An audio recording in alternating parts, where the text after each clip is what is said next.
ধর্মঘট করলাম, একাই সেঞ্চুরি করলাম, ব্যাপারটা ঠিক এমন হয়ে গেল না। শেষ ওভারের চরম নাটকীয়তায় ভয়ঙ্কর সেঞ্চুরি করার পর শেষ ওভারের নাটকীয়তায় হেরে যা বলেছিলেন এনামুল হক বিজয়। বিস্তারিত জানতে ভিডিওটি না টেনে সম্পূর্ণ দেখার অনুরোধ রইল। এদিন খুলনা টাইগার্সের বিপক্ষে আগে ফিল্ডিং করতে নেমেছিল দুর্বার রাজশাহী। আফিফ হোসেন ধ্রুব বোস্টোর 50-তে ভর করে দুর্বার রাজশাহীকে 210 রানের মহা লক্ষ্য ছুড়ে দিয়েছিল খুলনা টাইগার্স। জবাবে ঠিক যেমনটা শুরু করার দরকার ঠিক তেমনটাই করলেন জিসাম আলম, হারিস রুপরা। এই দুই ব্যাটারের বিদায়ের পরে ব্যাট হাতে তাণ্ডব চালিয়েছিলেন এনামুল হক বিজয়। পেয়েছিলেন দ্রুত 50-র দেখা। রায়ান বোল্ট শেষ ওভারের আগে ফিরে গেলেন, অর্থাৎ শেষ 2 ওভারে দুর্বার রাজশাহীর জয়ের জন্য প্রয়োজন ছিল 25 রান। শেষ ওভারের নাটকীয়তায় চলে যায় ম্যাচ।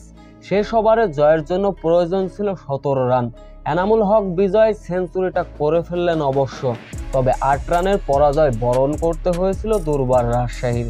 ম্যাচ হারের পরে খুবই দুঃখ, হতাশা, আপসেট নিয়ে কথা বললেন দুর্বার রাজশাহীর অধিনায়ক এনামুল হক বিজয়।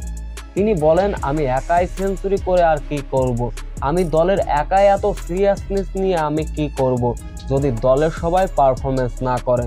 তবে আজকের ম্যাচটা আমরা ভাগ্যের কাছে নিঃসন্দেহে হেরেছি।